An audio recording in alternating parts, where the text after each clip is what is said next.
Berlin, July 16th, 1848. There is but one thing needful, to possess God.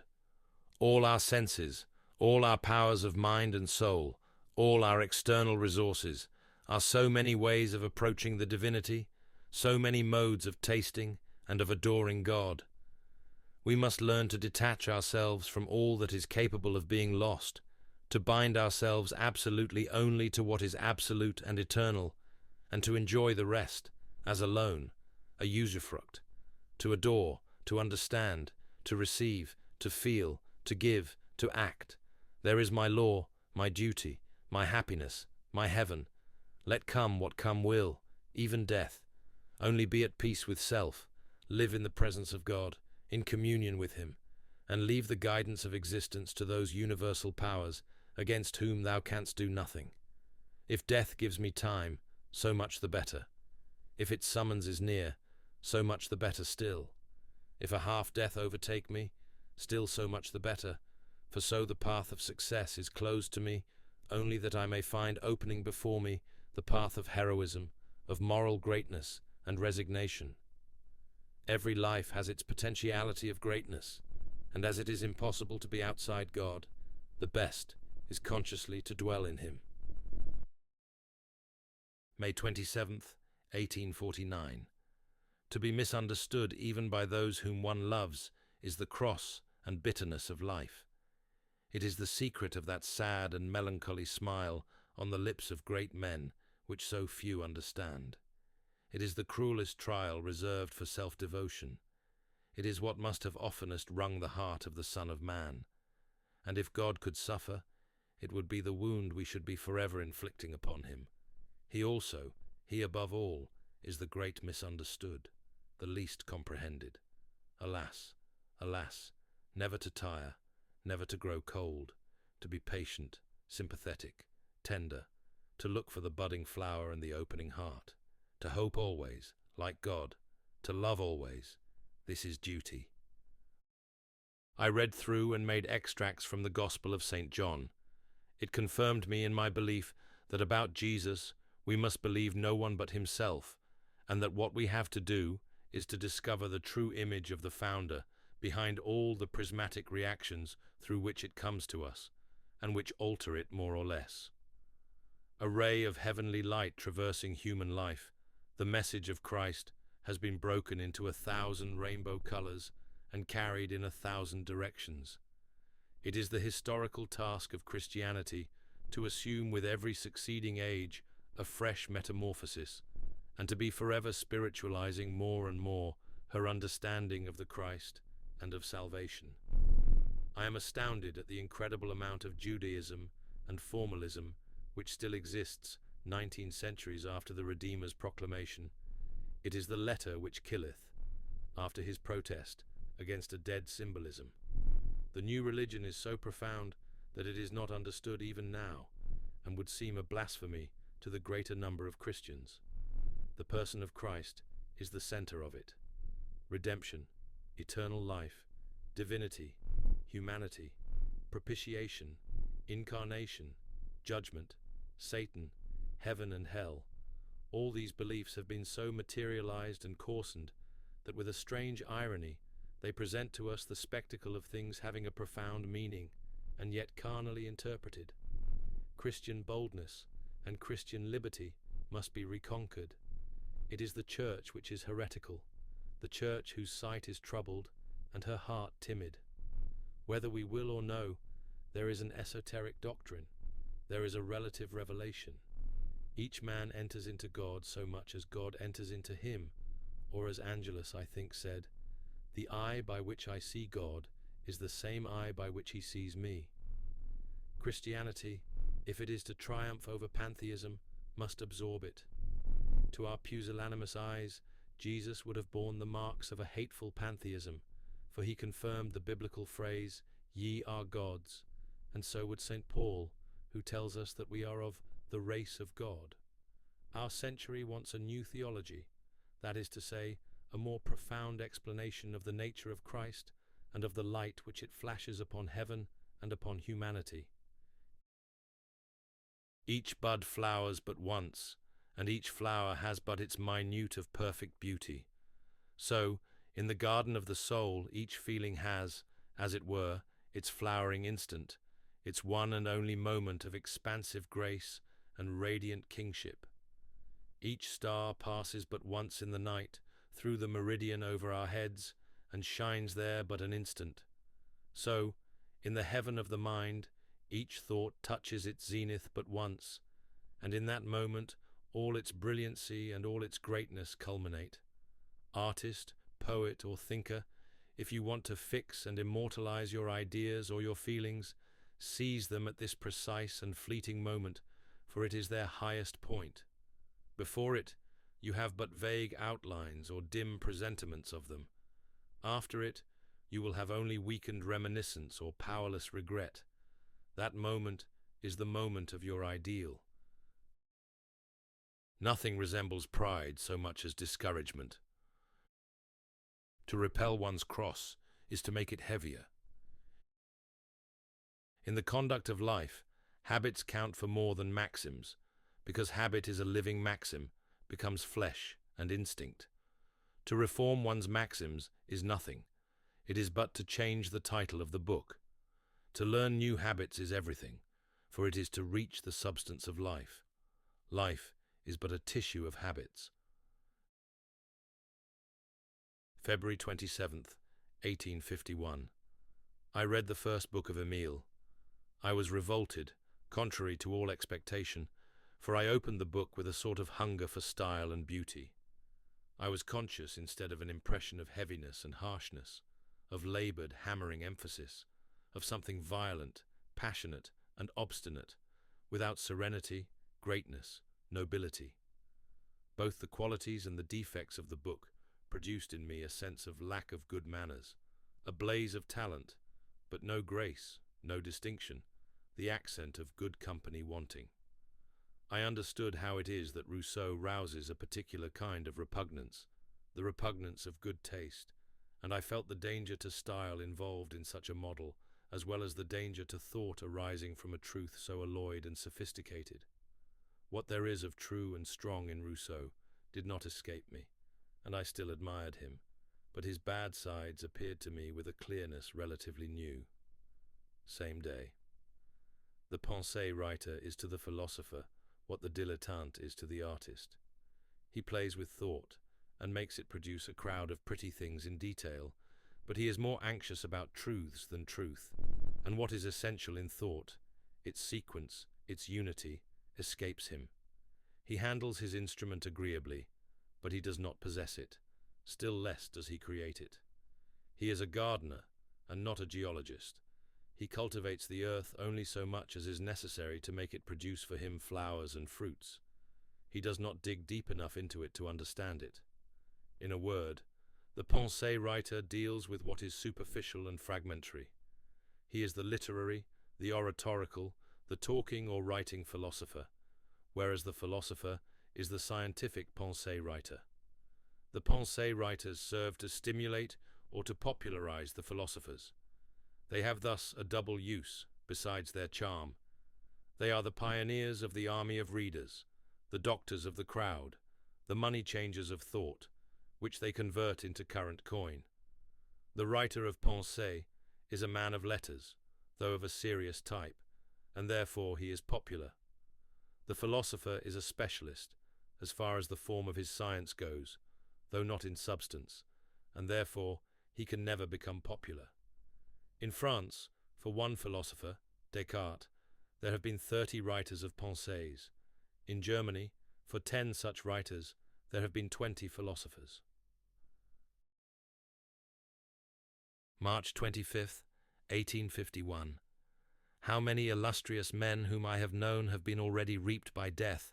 Stephens, Maheinecke, Neander, Mendelssohn, Thorwaldsen, Oehlenschläger, Geyer, Tegner, Ørsted, Stur, Lachmann, and with us, Sismondi, Töpfer, de Candolle, savants, artists, poets, musicians, historians. The old generation is going. What will the new bring us? What shall we ourselves contribute? A few great old men, Schelling, Alexander von Humboldt, Schlosser, still link us with the glorious past? Who is preparing to bear the weight of the future? A shiver seizes us when the ranks grow thin around us, when age is stealing upon us, when we approach the zenith, and when destiny says to us, "Show what is in thee. Now is the moment, now is the hour, else fall back into nothingness. It is thy turn.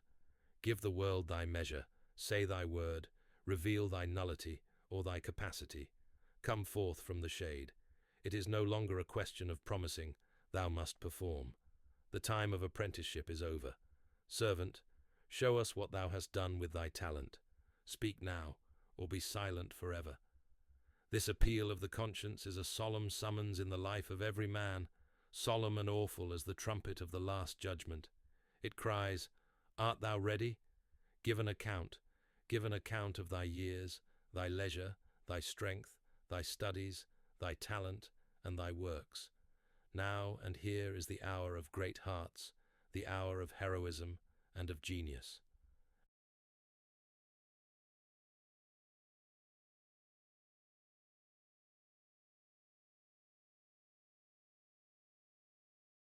April 6th, 1851.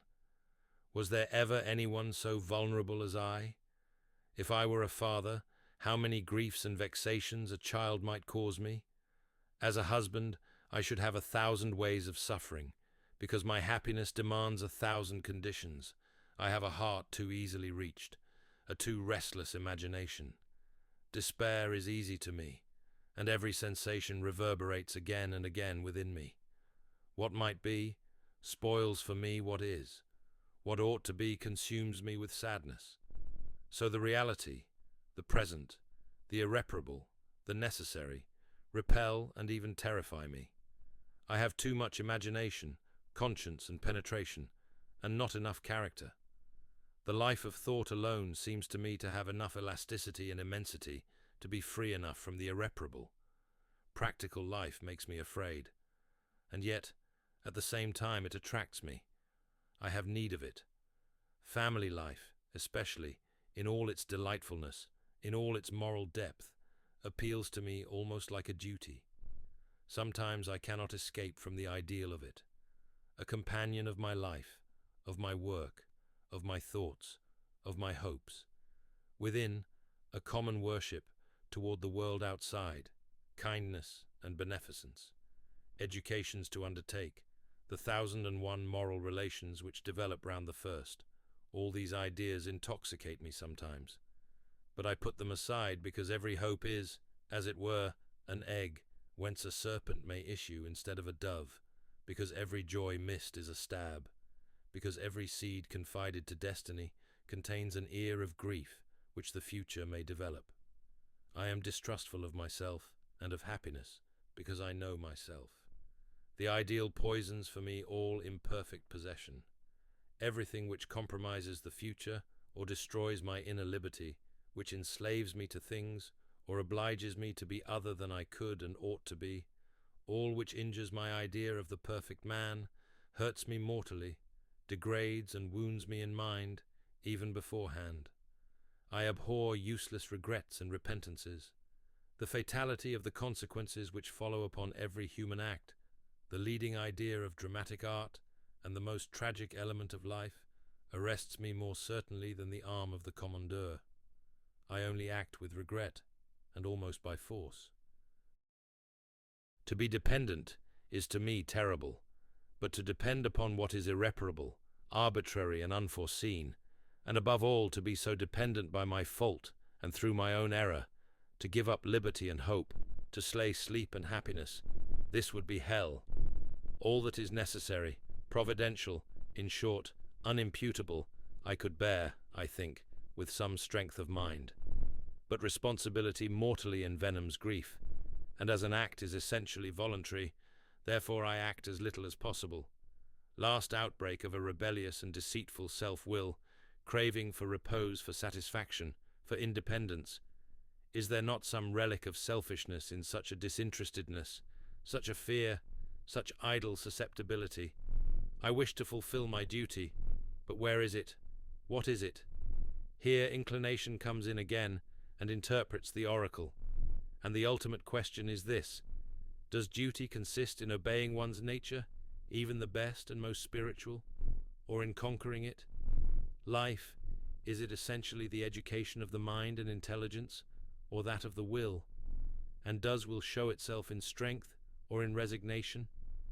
If the aim of life is to teach us renunciation, then welcome sickness, hindrances, sufferings of every kind. But if its aim is to produce the perfect man, then one must watch over one's integrity of mind and body. To court trial is to tempt God. At bottom, the God of justice veils from me the God of love. I tremble instead of trusting. Whenever conscience speaks with a divided, uncertain and disputed voice, it is not yet the voice of God. Descend still deeper into yourself, until you hear nothing but a clear and undivided voice, a voice which does away with doubt and brings with it persuasion, light, and serenity. Happy, says the Apostle, are they who are at peace with themselves, and whose heart condemneth them not in the part they take. This inner identity, this unity of conviction, is all the more difficult the more the mind analyzes, discriminates, and foresees. It is difficult, indeed, for liberty to return to the frank unity of instinct.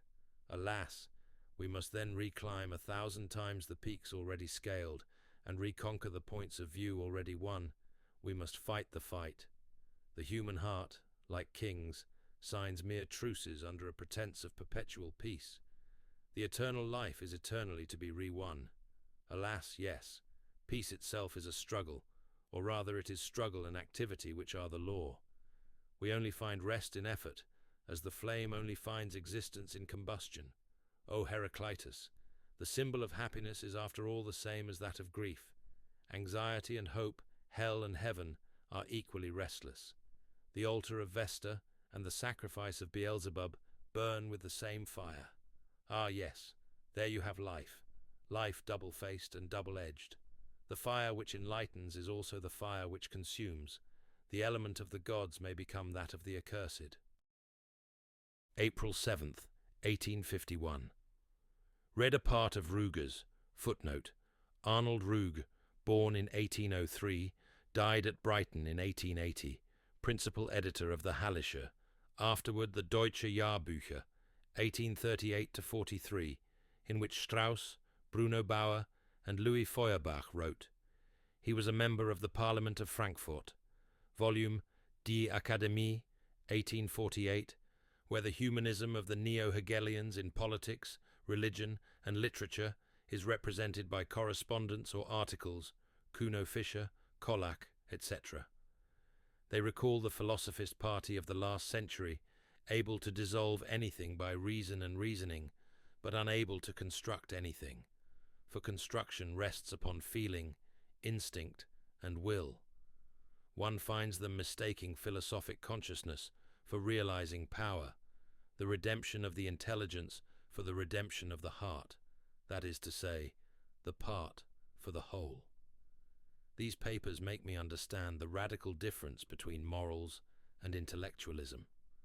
The writers of them wish to supplant religion by philosophy. Man is the principle of their religion, and intellect is the climax of man. Their religion, then, is the religion of intellect. There you have the two worlds. Christianity brings and preaches salvation by the conversion of the will, humanism by the emancipation of the mind. One attacks the heart, the other the brain. Both wish to enable man to reach his ideal, but the ideal differs, if not by its content, at least by the disposition of its content, by the predominance and sovereignty given to this for that inner power. For one, the mind is the organ of the soul. For the other, the soul is an inferior state of the mind. The one wishes to enlighten by making better, the other to make better by enlightening. It is the difference between Socrates and Jesus. The cardinal question is that of sin. The question of immanence or of dualism is secondary. The Trinity, the life to come, paradise and hell, may cease to be dogmas and spiritual realities. The form and the letter may vanish away. The question of humanity remains. What is it which saves? How can man be led to be truly man? Is the ultimate root of his being responsibility, yes or no? And is doing or knowing the right, acting or thinking, his ultimate end? If science does not produce love, it is insufficient. Now all that science gives is the amor intellectualis of Spinoza, light without warmth, a resignation which is contemplative and grandiose, but inhuman, because it is scarcely transmissible and remains a privilege, one of the rarest of all. Moral love places the center of the individual in the center of being. It has at least salvation in principle, the germ of eternal life. To love is virtually to know is not virtually to love. There you have the relation of these two modes of man. The redemption wrought by science or by intellectual love is then inferior to the redemption wrought by will or by moral love. The first may free a man from himself, it may enfranchise him from egotism. The second drives the ego out of itself, makes it active and fruitful. The one is critical, purifying, negative. The other is vivifying, fertilizing, positive. Science, however spiritual and substantial it may be in itself, is still formal relatively to love. Moral force is then the vital point, and this force is only produced by moral force. Like alone acts upon like. Therefore do not amend by reasoning, but by example. Approach feeling by feeling. Do not hope to excite love except by love. Be what you wish others to become. Let yourself, and not your words, preach for you. Philosophy, then, to return to the subject, can never replace religion. Revolutionaries are not apostles, although the apostles may have been revolutionaries. To save from the outside to the inside, and by the outside I understand also the intelligence relatively to the will, is an error and danger. The negative part of the humanist's work is good. It will strip Christianity of an outer shell, which has become superfluous. But Rüger and Feuerbach cannot save humanity. She must have her saints and her heroes to complete the work of her philosophers. Science is the power of man, and love his strength. Man becomes man only by the intelligence, but he is man only by the heart. Knowledge, love, power, there is the complete life.